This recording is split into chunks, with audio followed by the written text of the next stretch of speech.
Assalamualaikum warahmatullahi wabarakatuh. Di kesempatan kali ini, saya ingin memberikan tutorial tentang settingan awal sebelum kita mengoperasikan AutoCAD. Di sini saya praktek menggunakan AutoCAD versi 2019. Tapi jangan khawatir, untuk kalian yang menggunakan AutoCAD versi 2015 ke atas, kalian masih bisa mempraktekkan tutorial ini. Oke, langsung saja kita mulai. Ini adalah tampilan awal saat kita membuka AutoCAD. Yang pertama, saya pilih template AutoCAD ISO. Ingat, jangan langsung di start drawing ya. Kita harus memilih template AutoCAD ISO. Karena apa? Agar kita langsung menggunakan ukuran milimeter. Ini adalah standar yang kita pakai di Indonesia ya. Biasanya kalau langsung di start, itu menggunakan ukuran inci. Untuk membuktikan bahwa kita sekarang menggunakan ukuran milimeter, silahkan ketik UN spasi atau UN enter ya. Jadi kalau dalam AutoCAD, enter adalah spasi. Lihat di sini, ukurannya sudah menggunakan milimeter. Settingan yang pertama, silahkan ketik DS enter. DS enter itu adalah settingan untuk drafter setting. Nah, di sini banyak opsi. Apa saja sih yang harus kita setting agar kita nanti lebih nyaman dalam menggambar dan tentunya gambar kita tepat dan presisi ya. Oke, dari yang pertama adalah saya mulai dari hal yang paling mendasar terlebih dahulu. Apa itu? Yaitu Object Snap. Untuk kalian yang ingin menjadi drafter ataupun ingin ahli dalam mengoperasikan software gambar teknik, entah itu menggunakan AutoCAD, Tekla, SketchUp, SolidWorks, ataupun yang lainnya, kalian harus benar-benar paham dengan yang namanya Object Snap. Nah, apa sih Object Snap itu? Sebagai contoh, di sini saya akan checklist Object Snap yang paling sering untuk kita gunakan. Yang pertama ada endpoint, terus midpoint, center, center geometry, kuadran, nearest, tangen, perpendicular. Saya rasa opsi ini sudah cukup untuk kita dalam proses menggambar. Tapi kalau kalian ingin belajar lebih mendalam lagi, silahkan di select all.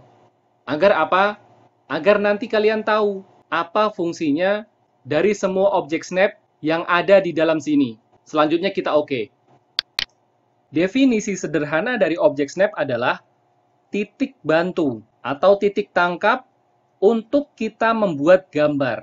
Agar tidak bingung, mari kita praktekkan. Silahkan klik di sini line. Kita klik. Buat saja garis di sini. Lurus ya. Nah, seperti ini. Kita tekan escape. Kita buat lagi line. Klik. Nah, ini dia Object Snap. Lihat. Di sini ada endpoint atau titik bantu endpoint. Lihat lagi di sini. Ada midpoint. Ada nearest. Ada endpoint lagi. Saat kita mengaktifkan Object Snap, maka gambar kita sudah pasti akan tepat. Kita klik di sini.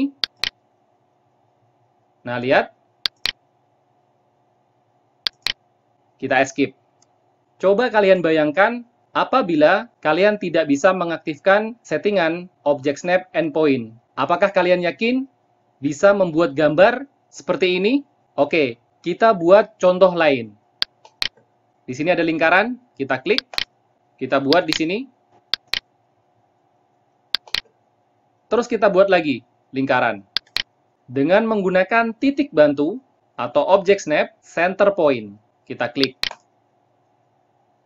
Nah, seperti itu ya. Jadi lingkaran ini mempunyai satu titik center point yang sama.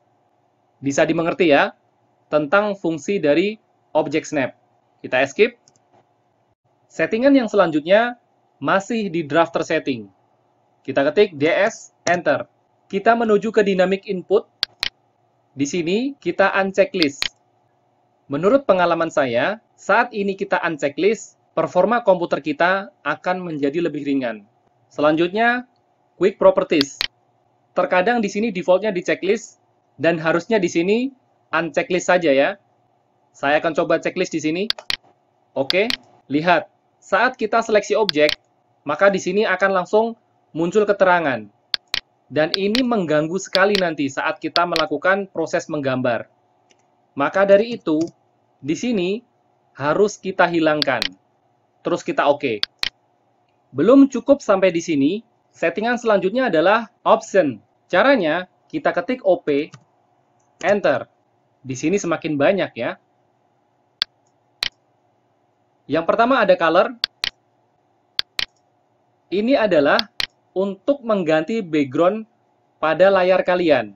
Jadi kalau seandainya kalian ingin backgroundnya putih, tinggal di sini pilih putih saja ya. Nah, seperti ini. Kalau saya pribadi, lebih nyaman dengan menggunakan warna hitam. Kita lanjut. Open and save. Save as. Silahkan pilih AutoCAD dengan versi yang paling rendah. Agar bisa dibuka di versi AutoCAD yang lebih rendah ya. Misalkan 2013, 2010, atau 2007. Automatic Save. Defaultnya adalah 10 menit. Fungsinya, untuk menyimpan secara otomatis, setelah 10 menit, kita mengoperasikan AutoCAD ini. Dan 10 menit itu adalah waktu yang lama ya. Maka dari itu, silahkan ganti di sini dengan waktu yang lebih cepat. Misalkan 1 menit atau 2 menit. Agar file kita lebih terproteksi. Jadi dalam hitungan per 1 menit, maka file kita akan langsung tersimpan secara otomatis. Selanjutnya, kita ke drafting. Biasanya default di bagian auto snap marker size itu kecil. Ini yang tadi kita aktifkan, endpoint, midpoint, center point, kuadran, hubungannya dengan auto snap marker size ya. Jadi di sini kotaknya harus diperbesar.